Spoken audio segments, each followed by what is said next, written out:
enfin une vie sur la bande FM.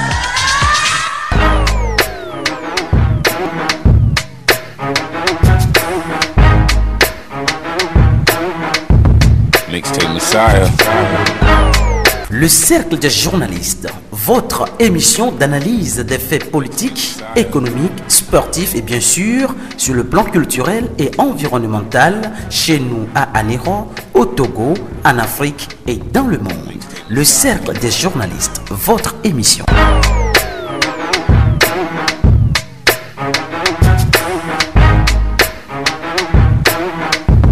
Mixtape Messiah.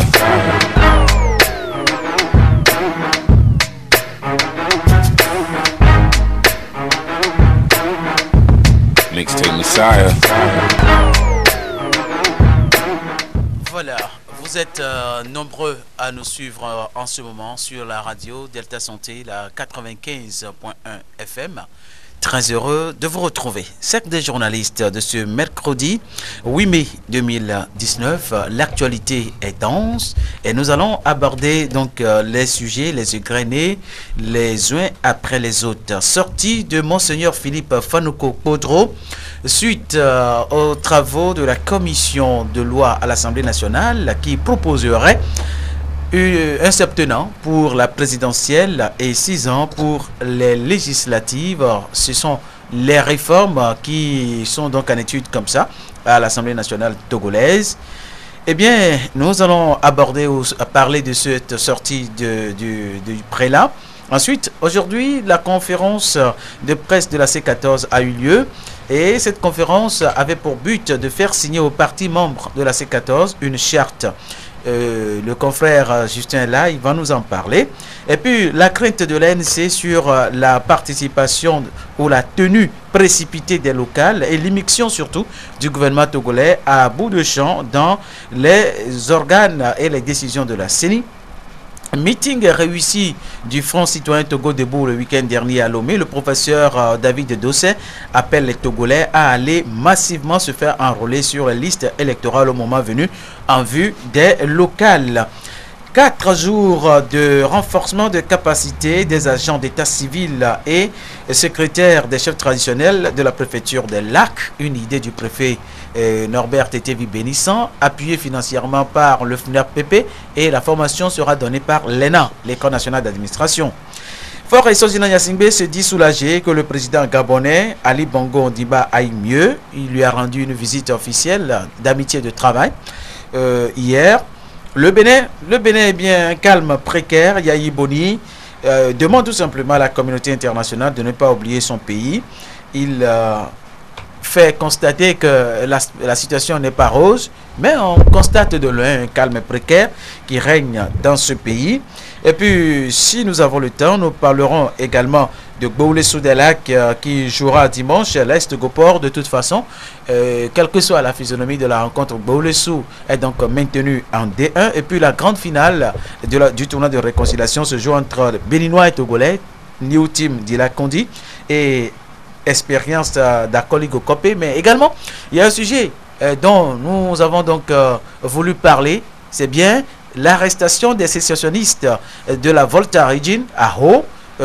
Courant cette semaine, ils réclament, ces jeunes ou ces gens, l'autonomie de la région de la Volta. Pourquoi en est-on là? Nous allons aborder ce sujet dans cette émission, le cercle des journalistes, mais les confrères sont déjà autour du plateau. On va souhaiter la bienvenue à Yves Akesson. Bonsoir. Bonsoir Tony, bonsoir auditeurs, auditrices de la radio-télévision Delta Santé. Bonsoir et bienvenue Félix Anoumou de Savi. Bonjour, bonsoir à toutes et à tous. Et ceux qui nous écoutent de très loin, je les salue aussi. On va souhaiter la bienvenue à celui-là qui nous a manqué, que vous avez souvent réclamé, et c'est vrai, Justin Nani, bienvenue. Merci, bonsoir à tout le monde, bonsoir à tous ceux qui nous suivent en ce moment, et bienvenue. Voilà. Nous avons, comme d'habitude, on va tout à l'heure même, c'est pas un fait divers. Moi, j'aime pas placer les accidents de la route dans des faits divers. Ce sont des faits sérieux qui peuvent vous amener à la mort.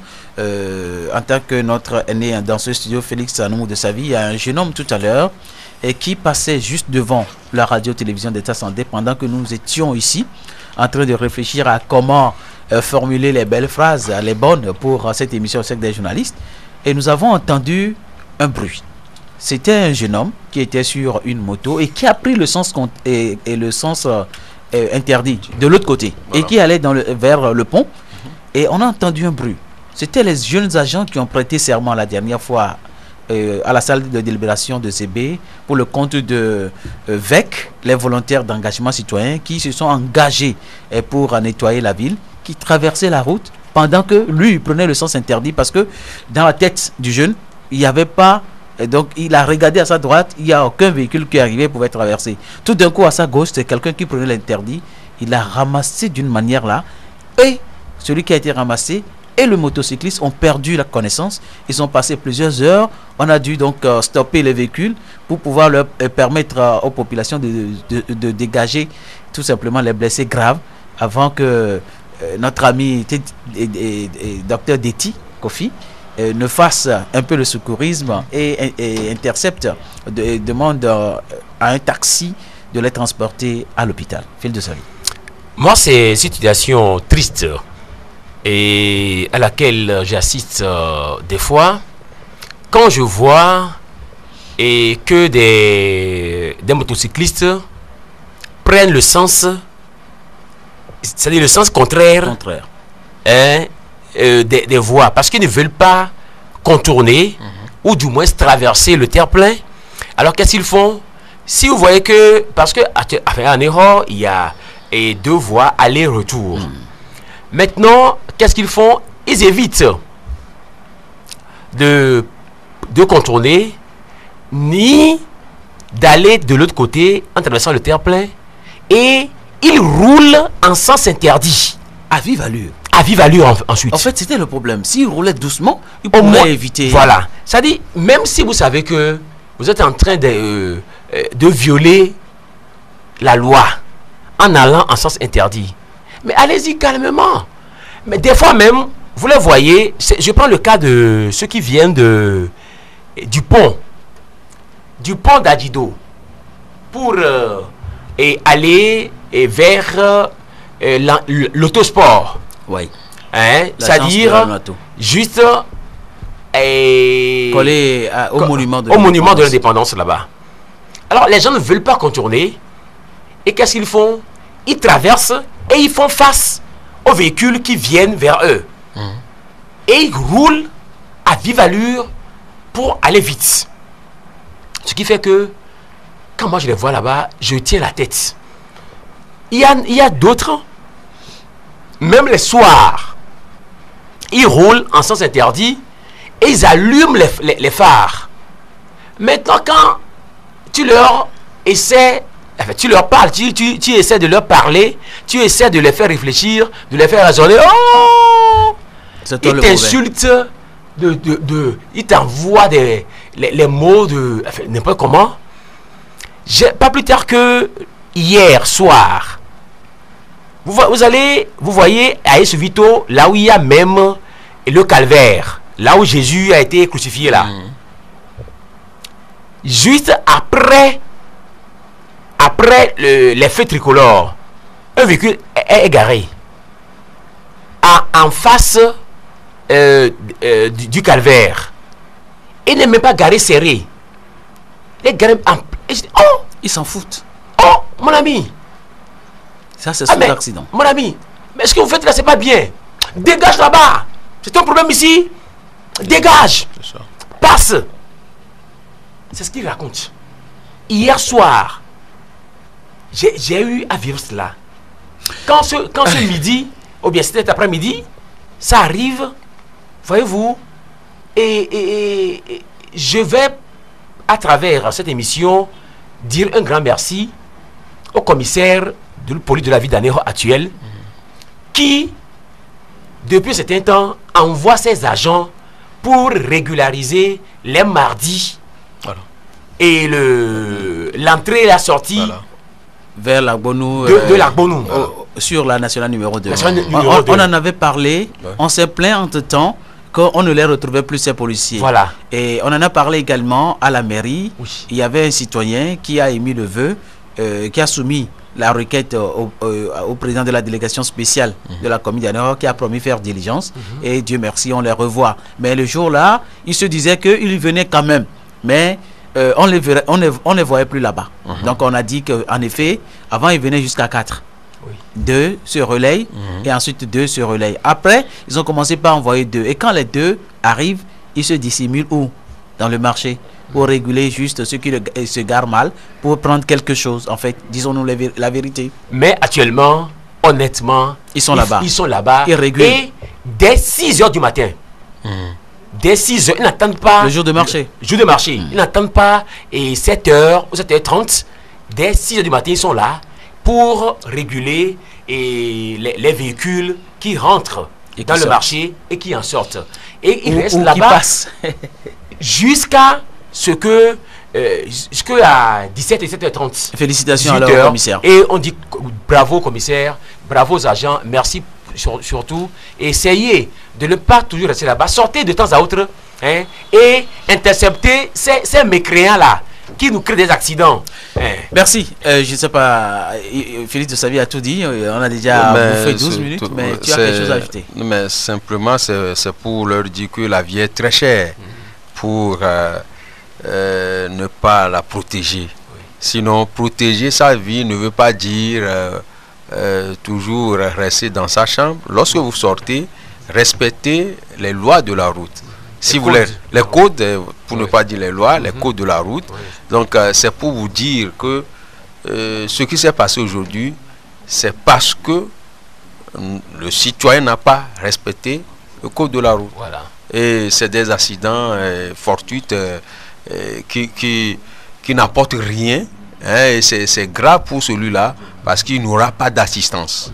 Parce que si réellement l'accident s'est produit dans les normes, peut-être on peut parler de l'assurance, on peut parler de certains frais médicaux, mais ce qui s'est passé, c'est gratuit. Et c'est ce qui est grave. Protéger sa vie, c'est respecter seulement, surtout sur la route, les codes de la route et rentrer paisiblement chez eux. C'est grave. Vous roulez en sens contraire et vous croyez que vous êtes en droit. Ce n'est pas de l'incivisme, mais des fois, c'est de l'ignorance. Merci. C'est de l'incivisme, c'est pas de l'ignorance. Il le sait très bien. C'est de l'ignorance. C'est pas possible. Allez, merci. On va aborder un sujet très important. C'est ici à Anéro, le préfet des Lacs Norbert Tété Bénissant, qui a dit qu'il a été témoin d'une mésaventure d'une grande dame et qui, après avoir effectué toute sa carrière, elle est admise à la retraite. Elle veut reconstituer des dossiers pour devenir femme d'affaires. Elle s'est acheté un billet, mais au niveau du service des passeports, on a rejeté les dossiers comme quoi les dossiers n'étaient pas concordants. Donc, et il y avait quelqu'un d'autre qui utilise déjà un de ces numéros. Donc, on a dupliqué. Ah bon? Alors, il a décidé d'aider cette dame. Et depuis ce jour-là, il s'est dit, mais pourquoi ne pas former les agents d'état civil, parce que c'est eux qui font des erreurs sur ces dossiers-là et ces actes d'état civil qui créent alors des problèmes pour toujours aux personnes. Donc il va falloir arrêter cette spirale-là. Tout le monde sait qu'ils sont véreux, ces agents d'état civil. Ils peuvent prendre un feuillet de 4 ou 5, ils vont vous imprimer un certificat de naissance ou 2 seulement sur le feuillet, alors que tous les feuillets doivent aller à des endroits stratégiques. Ou bien, tout le monde sait que un feuillet reste à l'état civil, un autre va au tribunal, au greffe, un autre va à la direction des statistiques, et l'autre reste là-bas à l'état civil. Non, il y a un feuillet qui est remis à la personne. À la personne à qui on a délivré. Donc, les erreurs de ce genre pénalisent les gens. Aujourd'hui, le préfet a dit qu'il faut former ces gens-là. Il a fait appel au Fonds national d'apprentissage et de perfectionnement professionnel, 9PP, et qui finance cette activité-là. C'est pour 4 jours, 7, 8, 9, 10 à AZB. Mais ce n'est pas tout. Ils forment également les secrétaires des chefs traditionnels. Parce que eux aussi, ils sont partie prenante de cette chaîne d'activité. Yves Akesson. Non, mais on pourra que féliciter le préfet, qui est le représentant du pouvoir central. Il a constaté ces manquements au niveau de nos états civils et de nos secrétariats, au niveau des chefs traditionnels. la perfection, c'est quelque chose qui est très bien, et le renforcement des capacités aussi, pour ne pas encore répéter les mêmes erreurs. Si cette femme a été victime, c'est parce qu'il y en a d'autres qui n'avaient pas la voix, ou bien qui n'avaient pas eu la chance d'être à côté du préfet. C'est pour corriger tout cela que le préfet a pensé à cela. Moi, je félicite l'initiative, et j'aurais voulu que ceux qui sont là-bas, ils sont là pour notre nation. Il faut qu'ils suivent sincèrement leur formation, et après, ils vont l'utiliser sur le terrain pour que ces manquements soient éradiqués à jamais. C'est ça ce que nous voulons. Et surtout les secrétaires au niveau des chefs traditionnels, leur formation est tellement géniale, parce qu'aujourd'hui... Vous avez envoyé vos secrétaires? Non, mais les chefs traditionnels, les chefs quartiers, au Togo, il y a quelques catégories de chefs traditionnels qui sont admises, mais ce n'est pas tous les chefs quartiers, à mon avis. Ça pourrait être bien fait si les chefs quartiers étaient associés. Parce qu'il y a, là on dit les chefs traditionnels, peut-être c'est dans la préfecture, dans les cantons et autres là. Parce que la commune, c'est la mairie qui va vous gérer. Il y a des chefs traditionnels, des chefs quartiers qui sont tellement des chefs de collectivité qui ont leur histoire, mais lorsque vous avez un secrétaire qui n'ordonne pas les choses, c'est l'histoire qui n'est pas ordonnée. Oui, ça prend dans les écoles de secrétariat G1. Voilà, le classement. Alors, Phil de Savi. Oui, moi je crois que une initiative à le préfet, d'abord, un administrateur. Il y a un, secondo, il me semble que lui-même, il a fait cette école.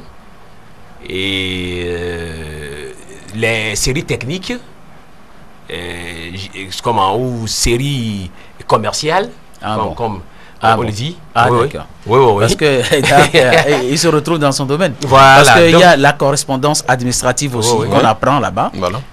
Donc, ce qui fait que... Mais ce n'est pas le problème. C'est que son idée a été utile, et c'est bien. Et c'est ce que nous disons toujours. Quand on voit qu'il y a problème, il faut corriger pour faire avancer la société. Et j'aimerais juste aussi envoyer une idée à nous tous.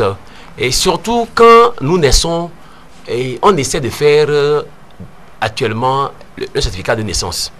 Mais quand nous mourons, on ne le fait plus. Alors qu'il faut un certificat de décès aussi. Il faut ça. Il faut un certificat de décès. Et ça, c'est à faire dans les 15 jours après le décès de la personne. Et j'invite alors nous tous, quand nous avons un décès, c'est très important que nous fassions un certificat de décès aussi. On le fait à la mairie ou à la préfecture. Et il faut se doter de l'acte de décès. C'est-à-dire ce qui se fait à l'hôpital. Pour qu'on sache que voilà... Certificat de cause de décès. Non, acte de décès.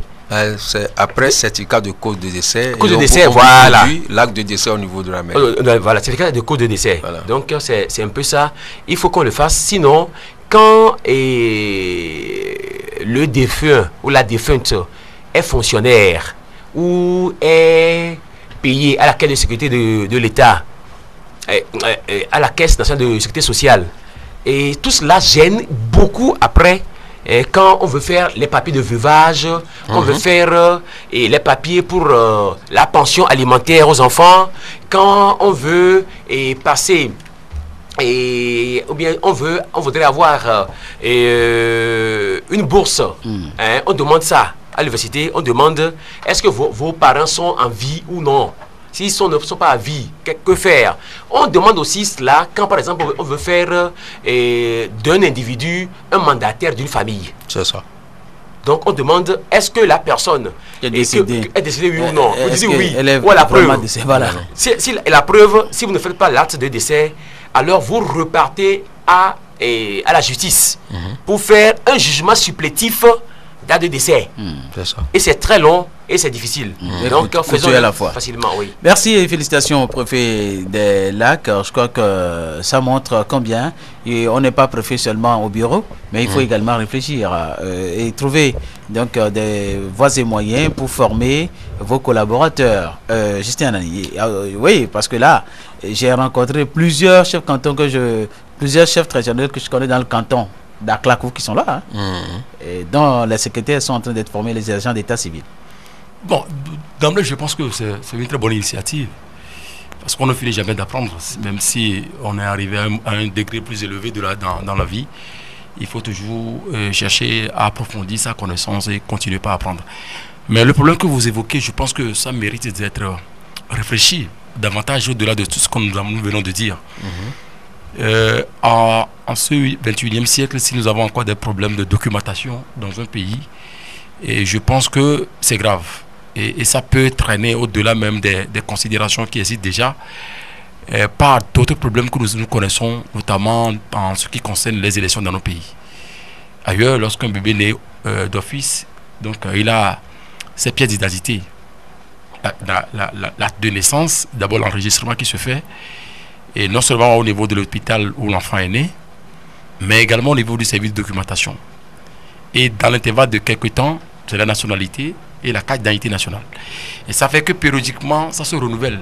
Donc lorsqu'il y a élection, vous vous présentez devant votre arrondissement ou dans votre commune, l'endroit est indiqué et facilement vous avez votre carte d'électeur. Ça voudrait dire que à chaque jour que Dieu fait, si quelqu'un décède, on enregistre, comme Félix venait de le dire, et ça permet d'avoir un fichier électoral fiable. Peut-être qu'on va parler également de tout à l'heure. On peut faire l'épuration des décédés. Tout à fait. Ben, ce qui est important d'abord, il faut avoir l'acte. C'est ce que je dis. La base que forme le préfet aujourd'hui. Il dit, la grande dame dont il a été question, ou bien carrément, ça peut nous arriver. C'est un monsieur qui nous racontait hier quand nous étions à ce reportage, qu'il y a un monsieur qui a travaillé tout au long de sa carrière. Il a fait pratiquement 15 ans de service et il s'appelle Kofi Komlan. Bon, je donne un exemple, je ne veux pas donner le nom du monsieur. Oui. Komlan avec N, par exemple. Alors, tu reçois une note d'affectation ou bien une note d'augmentation de salaire. On dit, ah, monsieur Kofi Komlan, vous êtes augmenté, vous passez de telle classe à telle classe. Malheureusement, la lettre qu'on lui envoie, au lieu d'écrire Komlan avec N, on écrit Komlan avec A. Il est allé à la banque, on dit, ce n'est pas lui. Il a dû recomposer encore les dossiers, aller au ministère de la fonction publique, au ministère du travail pour se plaindre et avant qu'on ne ratifie. Et ça, les autres ont commencé par bénéficier de leur avantage. Donc, une simple erreur d'écriture. C'est pourquoi on veut leur demander la concentration, quoi. Oui, et puis ce qui est intéressant, c'est l'École nationale d'administration qui forme ces agents. Ça dit qu'au-delà même de la concentration, je pense que le problème que vous évoquez, c'est le problème qui concerne l'état civil. Oui, l'état civil. L'état civil, d'abord... Ce sont les agents d'état civil. On peut supposer que enfin, on peut estimer que c'est l'institution. Oui. Mais également l'état civil d'une personne, je pense que il est important. Et il y a des gens ailleurs dans les coins les plus reculés, dans les hameaux les plus reculés, qui ne maîtrisent même pas ce que c'est que l'acte de naissance. À plus forte raison, chercher à aller à un état civil pour avoir son acte de naissance. C'est là où moi je dis que le problème est superficiel tel que vous le posez, mais il ne se situe pas seulement à ce niveau de ces agents de l'état civil. Mais il faut aller au-delà et penser à la documentation. Parce qu'ailleurs, c'est approfondi, ailleurs, c'est tellement développé que lorsqu'un bébé naît, mais on n'a pas besoin forcément de ces agents des états civils qui commettent des erreurs du jour et de nuit. Les hôpitaux sont en même temps formés. Ah oui, les gens sont formés automatiquement. C'est là où c'est... Parce qu'avec la technologie aujourd'hui... Au Togo aussi, c'est pareil. Dans les hôpitaux, les sages-femmes sont formées pour ça. Oui. Dès la naissance, on vous délivre... Oui, mais au-delà de ça, moi je vais très loin. Parce que vous évoquez le fait qu'il y a une dame qui s'est présentée au niveau du service de documentation nationale et ainsi de suite, communément appelé service de passeport. C'est parce qu'on a remarqué qu'il y a des anomalies sur son acte de naissance. Ça veut dire que quand vous retournez à la base, on vous dira que votre acte a été frauduleusement établi. Là, vous allez passer à l'étape de la reconstitution de l'acte. Et c'est toute une procédure. Et si vous n'avez pas la chance, on va vous arrêter pour ça. Oui. Parce que pour faux usage de faux. C'est tout un processus. C'est là où moi je dis qu'au-delà de prendre une initiative, c'est une très bonne chose, c'est à saluer. Mais il faut penser au-delà de ça à avoir une documentation vraiment approfondie Mais région par région, commune par commune, même arrondissement par arrondissement. Comme on parle de la décentralisation, je pense qu'à partir de ce moment-là, on éviterait beaucoup de problèmes par rapport à ce que nous connaissons aujourd'hui. Merci beaucoup. Alors, on va souhaiter la bienvenue à notre confrère Ernest Saï. Bonsoir Ernest. Rodonu, voilà. Ernest Rodonu Saï. Je corrige. Non, il faut m'appeler au pluriel, c'est Ernest Rodonu Saï. Voilà. Au pluriel, plusieurs pluriels. Okay, là, nous parlons de l'établissement. Oui, bonsoir Tony, bonsoir à toutes, bonsoir à tous. Voilà, l'établissement des actes d'état civil. Parfois, ces agents ne sont pas honnêtes ou carrément, c'est l'ignorance, comme le dit souvent Yves, ou carrément, ils le font sciemment. Donc, ils sont formés par tes amis de l'ENA. Et j'ai rencontré hier docteur Konlani Nayonjoa, je crois. Il est le directeur des études cycle 3. Voilà, qui sont venus pour former ces agents. Oui, non, vous savez... L'initiative du préfet. Oui, c'est tout à fait normal. Mais vous savez, ce problème-là s'est posé depuis 2010. Depuis 2010, où, si j'ai bonne mémoire, l'administration centrale était obligée de retirer aux chefs traditionnels et aux agents d'état civil des villages les actes de mariage, les registres de mariage, parce que on célébrait les mariages, vous pouvez même rester à la maison, on vous envoie l'acte de mariage, il y a tout ça là. Donc, cette formation, moi, peut-être est venue en temps opportun, mais peut-être un peu en retard. Maintenant, au-delà de cette formation qu'on fait, mais de toutes d'autres choses que moi je sais, c'est que il y a une synergie d'action entre les hôpitaux et les hôpitaux, les services de la statistique et les services d'état civil. Aussitôt un enfant né, on établit la déclaration de naissance établie par la coucheuse et envoyée soit à l'état civil central de la localité de résidence de la maman de l'enfant, soit à un état civil proche pour l'établissement. Et une copie également est envoyée au service statistique. Ce qui fait que lorsque l'acte sera établi, puisqu'il y a un volet qui sera envoyé au service statistique, et déjà on fait des prévisions, des projections pour savoir d'ici 10, 15, 20 ans quelle sera la pyramide des âges au niveau du pays. Mais on peut avoir formé les agents d'état civil tant qu'on ne va pas prendre le mal par la source en réorganisant les choses de manière méthodique. Donc les informatiser aussi. Bien sûr, l'informatisation. Mais nous sommes au 21e siècle. Voilà, nous sommes au 21e siècle. Ça t'éviterait que toi tu quittes par exemple en Europe pour avoir établi à cause d'un cas judiciaire de 500 francs, tu vas dépenser jusqu'à 10 000, 15 000, quitter le pour ta parent et revenir et vice versa. C'est pas du tout normal. Merci beaucoup. Je crois que l'État togolais est conscient de cet exercice-là et devra donc rapidement s'y atteler. Eh bien, l'ANC, l'Alliance nationale, nous abordons le volet politique. L'ANC, l'Alliance nationale pour le changement, a tenu une conférence de presse au cours de laquelle hier, il dénonçait tout simplement l'immixtion du gouvernement dans l'organisation des élections locales et dans les travaux de la CENI. Il ne comprend pas ce qui se passe, mais pour sa participation au local, eh bien, l'ANC est restée évasive, mais dit vouloir aviser dans les prochains jours. On va écouter Jean-Pierre Fabre à l'issue de cette conférence de presse.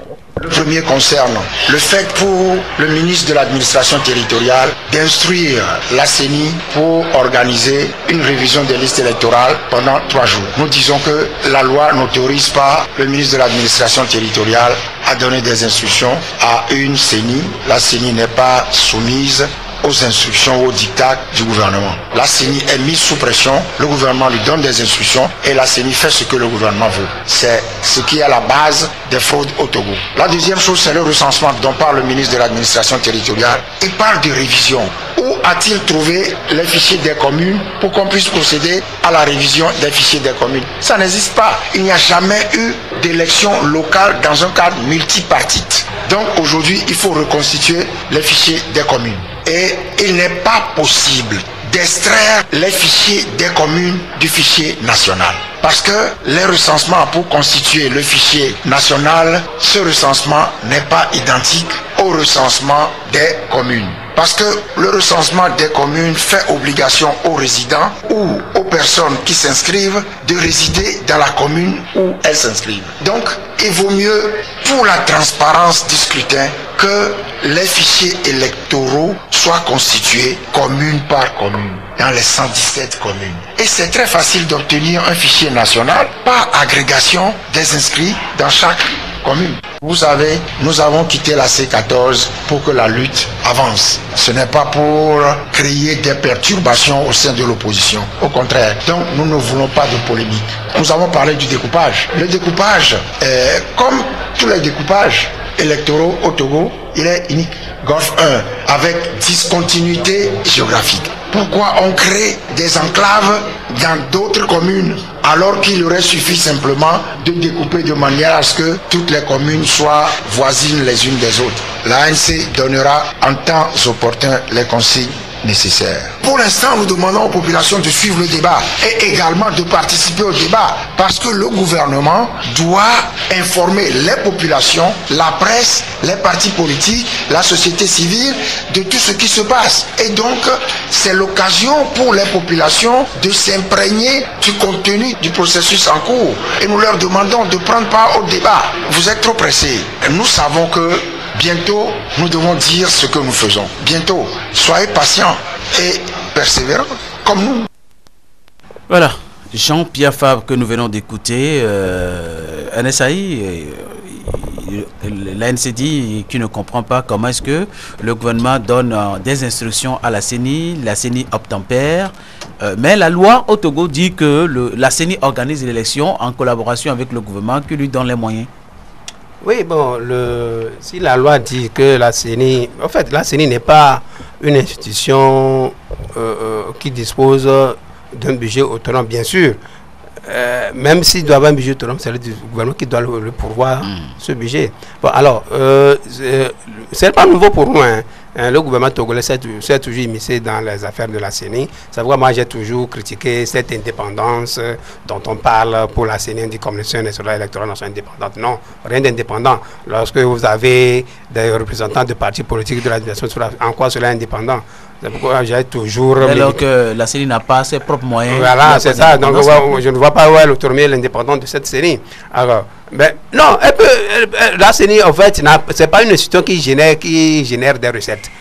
Elle doit toujours avoir ses moyens de la part au niveau de l'État. Et aujourd'hui, celui qui gère comment appelle-t-on, les recettes de l'État, c'est le gouvernement en place. Donc, c'est toujours lui qui doit le pouvoir, les moyens. Mais ce n'est pas une raison pour s'immiscer et clochardiser cette CENI-là, lui donner des injonctions. Mais c'est la CENI qui ont toujours dirigé le Togo, nous savons comment elles ont été toujours jusqu'à présent. D'accord. Donc, ce qui est en train d'être dénoncé, ce n'est pas nouveau, ça a été toujours ainsi. Sauf que cette fois-ci, ce que les gens doivent comprendre, il s'agit d'élections locales. C'est-à-dire que là où moi je ne comprends pas, le dernier recensement général de la population remonte en 2010. Oui. Bientôt 10 ans. Sur la base de quel... Nous avons déjà dénoncé en son temps le découpage unique qui a été fait quand on transforme certains villages en cantons, si patati patata, parce que je suis de telle région, il faudrait que mon village dispose d'une commune, tout ça là. On a déjà dénoncé tout ça là, mais on ne va jamais cesser de les dénoncer. Mais comme le gouvernement est dans sa, comment l'appelle-t-on, logique, dans sa logique, toujours faire le contraire de ce que veut le peuple, on va toujours le dénoncer. Donc, sur quelle base on est en train de faire le découpage? Vous partagez, Félix Salomon de sa vie, vous permettez qu'on distribue la parole, et cette idée de l'ANC qui veut qu'on fasse un recensement par commune par commune. Oui, d'abord, et pour les auditeurs, les élections locales qui ont eu lieu datent d'il y a 37 ans. Et beaucoup n'étaient pas encore nés. Et quand nous savons que... C'était en 81 Combien? 81 Oui. 34 ans, voilà. Ok, 34 ans. Autant pour moi, 34, 37. Oui, 34 ans. Voilà, beaucoup n'étaient pas encore nés. Et quand nous savons que lors de... Et quand les élections là se sont déroulées, je disais qu'il y a 34 ans, et ça, il se fait que selon les recensements d'il y a 10 ans, général, le recensement général de la population, il en est sorti que 50% de la population a moins de 19 ans. 50% a moins de 19 ans. Ça voudrait dire que la population togolaise est extrêmement jeune. Et tous les 34-35 ans là font au moins 60-65% de la population actuelle. Ces gens n'ont jamais été recensés, plus nous qui sommes leurs grands frères et leurs papas, ils ne sont jamais recensés pour une élection quelconque. Maintenant, et les découpages... Certains jeunes enfants de 18 ans ont voté la dernière fois. Alors non, on parle d'élections locales. C'est ce que j'ai dit. Maintenant, c'est que le gouvernement considère le fichier électoral existant déjà. Je pense que c'est déjà un acquis qu'il faut travailler. Non, ce qu'il y a à faire, il faut un recensement effectivement local. Commune par commune. Parce que... C'est tout ce que j'ai posé comme oui, on dit, non, ceux qui sont en train de nous écouter non pas, voilà, ils doivent comprendre. C'est pour ça que je suis en train d'aller lentement pour leur expliquer. Dans la commune Lac 1, oui, par exemple, on doit effectuer le recensement pour les habitants de Lac 1. C'est-à-dire qu'il faudrait que tout le monde aille se recenser, s'inscrire. Voilà. Merci. Alors, Justin Nani. Je pense que le problème est plus que technique. Hein. Au-delà des considérations politiques que certains sont en train de donner, c'est purement technique. C'est pourquoi Edem Matanti disait que le gouvernement et la CENI même ne maîtrisent pas encore la technicité de la chose. Tout à fait, c'est trop technique parce que moi j'ai eu la chance d'aborder des techniciens en la matière qui m'ont expliqué beaucoup de choses, qui nécessitent même beaucoup de réflexion d'ailleurs. Quand on parle des élections locales... Mais le gouvernement n'attend pas. Attends. Le gouvernement avait fait une promesse devant la CEDEAO lors de leur session d'Abuja. Je vous explique pourquoi le gouvernement se précipite. Vous savez les conditions dans lesquelles les dernières législatives ont été organisées. Et aujourd'hui, on parle des députés... Dans de bonnes conditions selon la CEDEAO. Non, il faut fermer la parenthèse là. On parle des députés nommés et des députés qui seraient des chouchous pour le pouvoir qu'on a positionné. Maintenant, il y a certains qui se réclament de l'opposition. Le rôle qu'ils jouent aujourd'hui, tout le monde le voit. Maintenant, comment être de l'opposition dans un parlement et jouer ce genre de rôle aussi. Donc, c'est un problème. Ce qui veut dire que le chef de l'État en est conscient. Il a dit la fois dernière au cours de son passage au Parlement. Et comme quoi, il invite l'opposition cette fois-ci à prendre part aux élections locales. Pourquoi? Parce que les élections locales organisées dans l'état actuel des choses vont légitimer la frauduleuse qu'on a connue le 20 décembre passé. Et par ricochet, nous allons aborder la question qui touche aujourd'hui la proposition de loi qui fait débat au niveau du Parlement.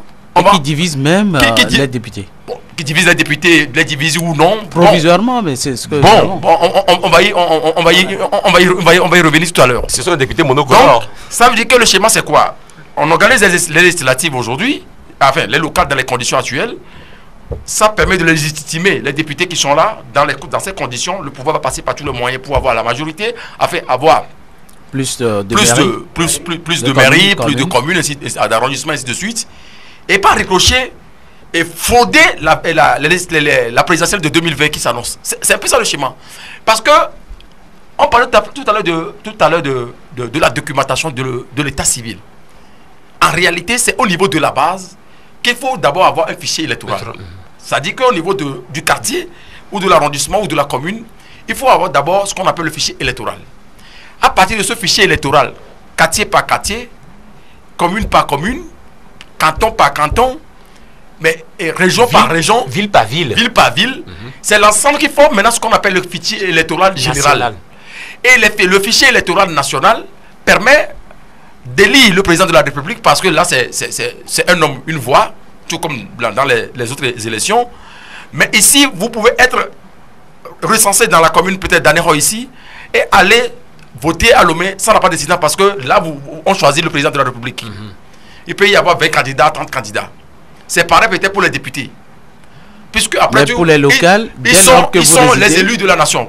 Même pour les députés, c'est pas aussi vérifié. Parce que tu peux pas, le député de Lomé, c'est comme ça de Lomé, différent du député, c'est comme ça en Europe. Oui, mais on l'accepte parce qu'on estime que quand un député est élu, il est élu pour la nation. Pour la nation. Des fois, ça fausse le calcul. Maintenant, le problème qui est ici, qui est fondamental, qu'il faut toucher, on parle de la commune d'Anéro. Peut-être de sa vie sera candidat, ou comment on l'appelle, NS Sereka, où je serai candidat dans la commune d'Anero. Mais pourquoi tu ne cites pas moi et Yves? Il n'y a pas de problème. Il va toujours refuser ce genre de pause. C'est pourquoi je préfère vous organiser. C'est moi qui les accepte. Donc, quelqu'un qui veut être candidat ici, en réalité, doit avoir une idée du nombre d'électeurs. Je peux compter sur qui pour gagner l'élection dans la commune ici. Dans la commune. C'est là où il faut partir du principe qu'il faut avoir le fichier électoral de base. Le fichier électoral de base, c'est le fichier électoral de la commune. Ce qui, par ricochet, remonte au niveau de la CENI, parce que si la CENI n'arrive pas à jouer pleinement son rôle, cette CENI n'a pas de compétences. Cette CENI ne maîtrise pas son boulot. C'est là où je dis que c'est purement technique. D'accord. Mais c'est là où moi, je n'arrive pas à apprécier les politiques pour plusieurs raisons.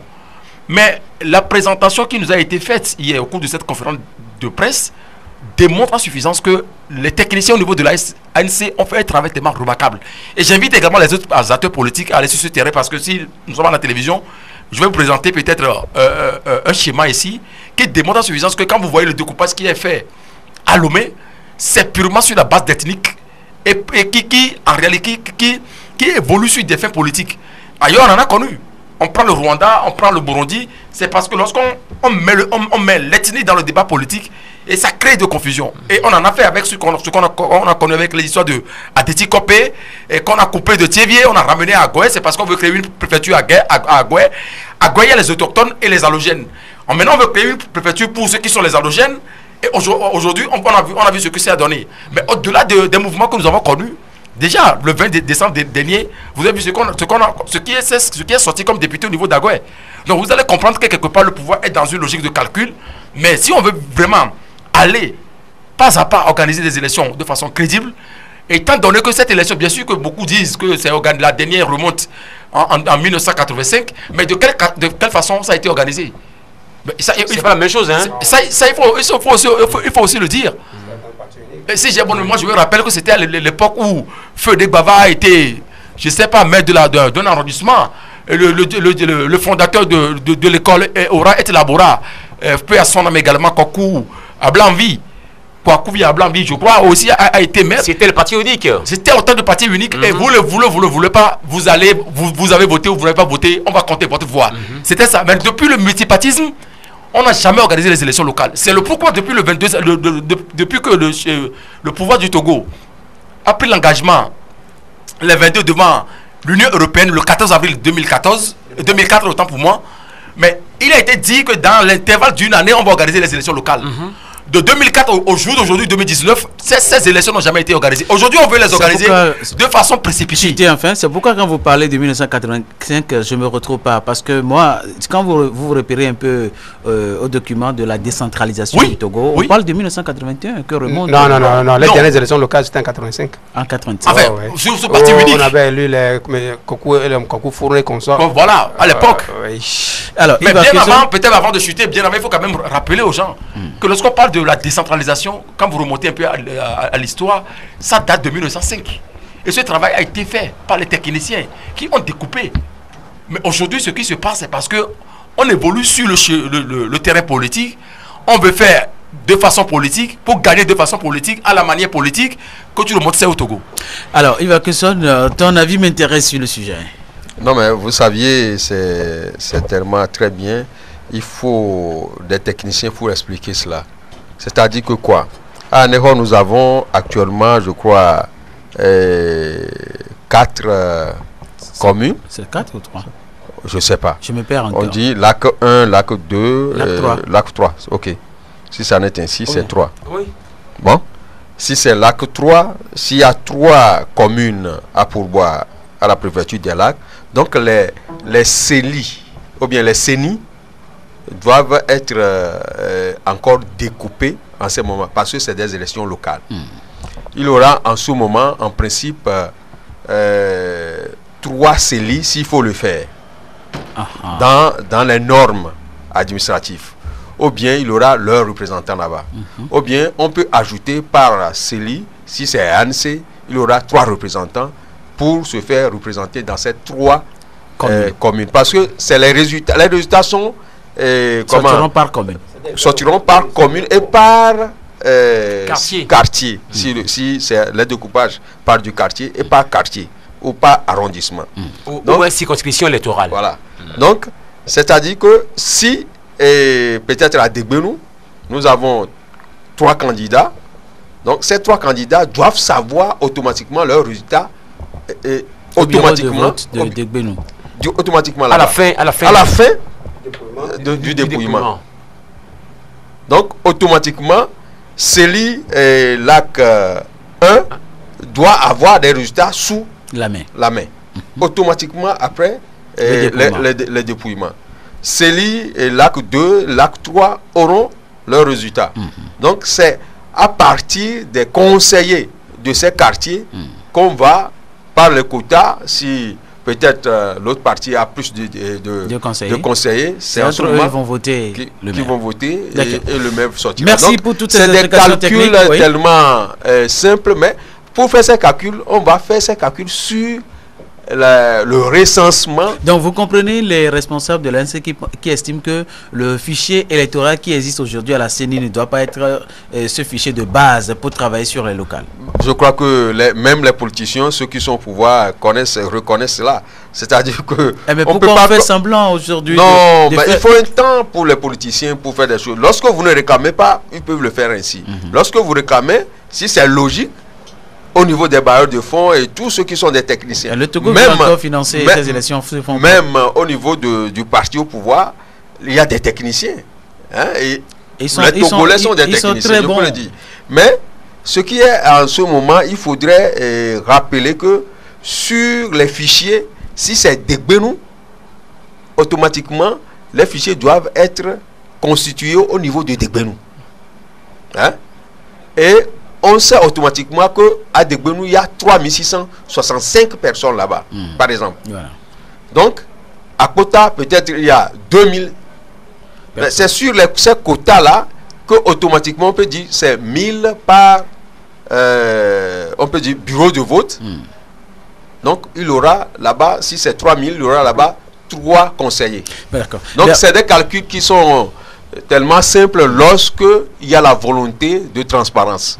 Et ça serait difficile pour ceux-là qui ne veulent pas la transparence. D'accord. Justin Nani est souvent au Bénin. Félix de Savie a enseigné au Bénin. Mon frère Ernest Rodonou Saïd toujours au Bénin. Je voudrais savoir, le découpage des communes au Bénin, c'est exactement comme celui du Togo ou bien c'est une trouvaille au pays? NSI. Non, ce qui se fait au Togo n'est pas conforme à ce qui se fait au Bénin. Parce que d'abord au Bénin, quand vous arrivez, chaque localité constitue une commune, soit une commune urbaine ou une commune rurale. Voilà. Et ça. Et la ville est divisée en arrondissements. Au jour d'aujourd'hui, nous ne savons même pas combien d'arrondissements nous avons à Lomé. Combien d'arrondissements on a à Ného? On n'en sait rien. Est-ce que avant on avait subdivisé Lomé centre en 5 arrondissements? Il y avait le premier, deuxième, troisième, quatrième, cinquième. Maintenant que Lomé a élargi, il existe combien d'arrondissements? Puisque en principe, les conseillers doivent être des représentants des arrondissements. Et c'est eux qui se retrouvent pour constituer le conseil municipal. Et si on parle de quartier? Mais là, on parle de quartier. Quel quartier? Parce que quand nous prenons Lomé devient une ville cosmopolite très large. Plus vaste qu'avant. Même si on force pour créer une ville ethnique à Agoué, mais c'est pas ça pour l'instant. Donc je ne veux même pas me hasarder pour aller à Lomé. Prenons Vaughan, prenons Aného. Quand nous prenons Vaughan, nous prenons Aného. Aujourd'hui, Aného n'a plus sur son ancienne étendue. Vaughan n'est plus sur son ancienne étendue. Mais ça s'étend vers où? Surtout que quand on dit le lac 1, lac 1, c'est Aného et Glidji. Mais c'est où la limite? C'est Zalivé, Zola. Voilà. La limite, c'est où? Oui. C'est le problème, il faut le savoir. La délimitation est où? Maintenant, on cache tout.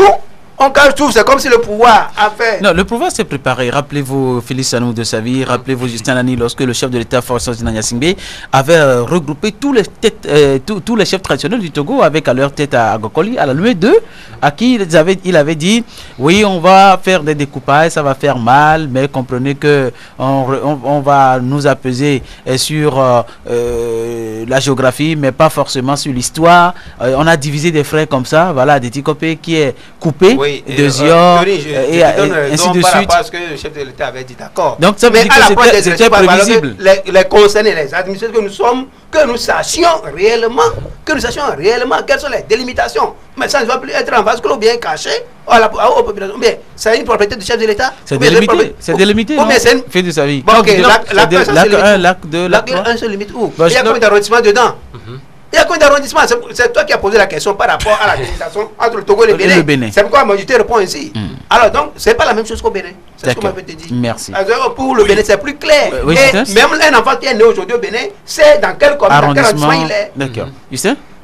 Et on parle de...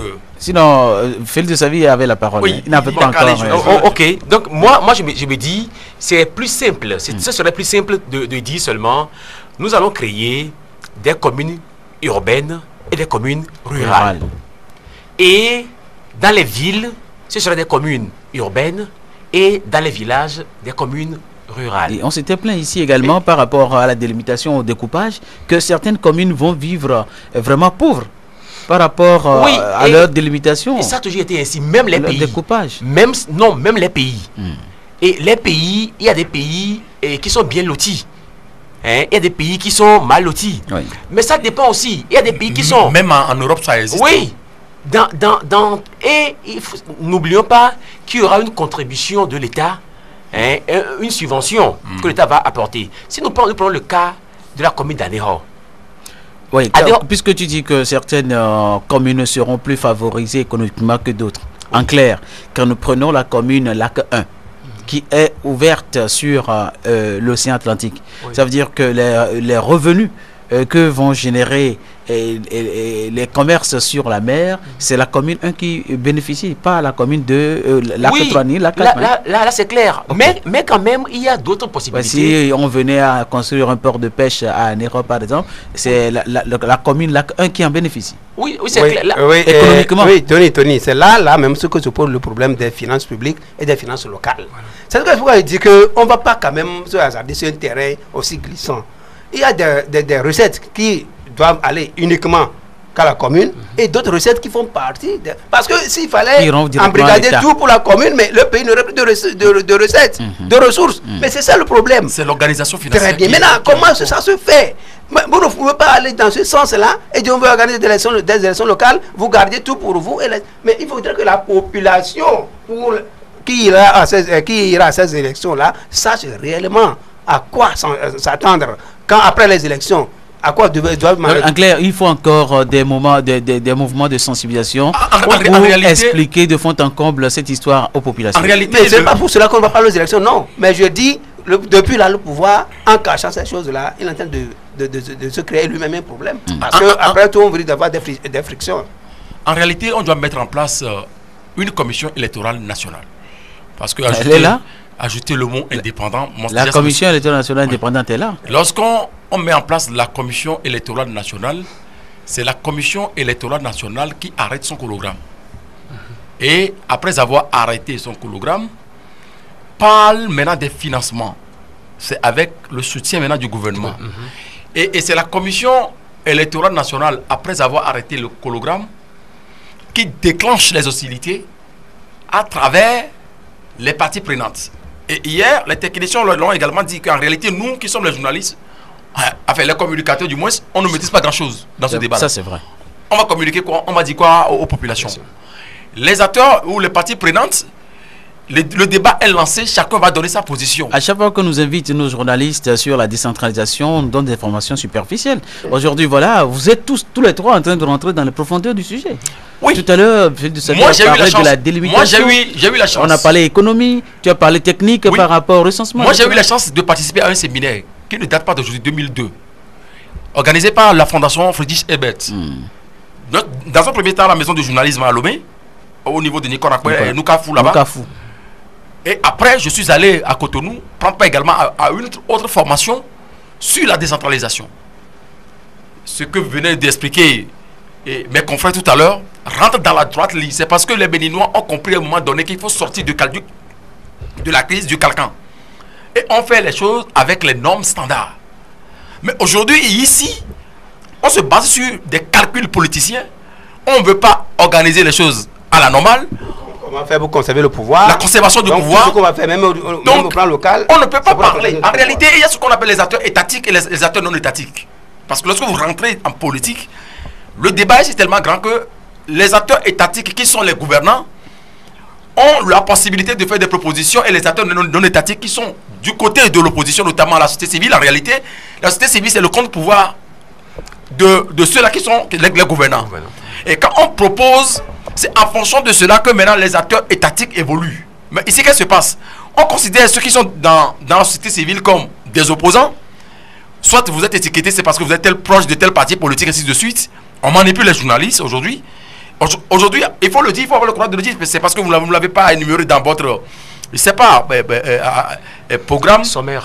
Sinon, on va parler également de la journée de la presse, où aujourd'hui on crie sur les toits comme quoi le Togo a encore rangé combien de points, là 10 points, et on raconte du n'importe quoi. Aujourd'hui, le journaliste n'a plus d'existence. En réalité, quand on tient compte de cet nombre d'éléments, c'est un nombre de valeurs au Togo ici. Donc, je pense que sur ce volet-là, il y a autant d'éléments. Non seulement qui sont des éléments techniques, nous avons compris, mais qui méritent également d'être seulement renseignés pour inviter et appeler les populations dans ce sens. Les auditeurs ont compris toutes vos explications. On va sortir de ce sujet, mais on reviendra toujours parce que les élections locales vont nous rattraper dans notre déroulé, dans notre conducteur. Vous avez posé un problème tout à l'heure. Je vais vous donner un seul exemple. Moi, j'ai eu la chance de faire des études sur les finances locales. Quand le mois sera venu, par exemple, entre-temps, nous avions appris qu'il devait y avoir des taxes de résidence, n'est-ce pas? Oui. En principe, l'état de résidence, normalement les taxes sur les habitations, les non bâtis et non bâtis, mais en principe, ça relève des finances locales. Ce n'est pas l'État qui fixe le taux ou bien le montant de ces taxes-là. Donc, c'est dans la commune, on recense. Quelles sont les habitations, les terrains qui sont bâtis? En principe, un terrain non bâti coûte plus cher, revient plus cher au propriétaire que les terrains bâtis. Parce qu'un terrain non bâti salit la ville, ça rend la ville sale, donc c'est plus cher. C'est pourquoi quand vous arrivez dans les pays où il y a la décentralisation, vous n'allez pas voir en pleine agglomération des terrains qui sont vides. Tout est habité et tout est construit. Mais donc c'est comme ça se fait. Donc maintenant, si on me dit que c'est l'État qui va fixer les taux, que c'est l'hôtel qui va récupérer ses fonds. D'accord. Alors aujourd'hui, on nous parle de la C14 qui invite les membres qui composent cette coalition à la signature d'une charte. Justin, est-ce que la charte a été signée finalement? Bon, en réalité, c'est pas aujourd'hui, c'est demain. Ah mais ils ont dit mercredi. Non, enfin aujourd'hui, c'est jeudi. Non, c'est pas pour le jeudi. C'est demain, ils ont annoncé ça pour jeudi. Ah d'accord, donc on attend de voir demain. Aujourd'hui, il y a eu... Enfin, il devait y avoir un événement de taille. On va y revenir tout à l'heure lorsqu'on va parler de la conférence de presse de Monseigneur Podro. Et oui, ça lui, il est sorti aujourd'hui. Il est sorti aujourd'hui. Mais par contre, si vous le permettez... le meeting,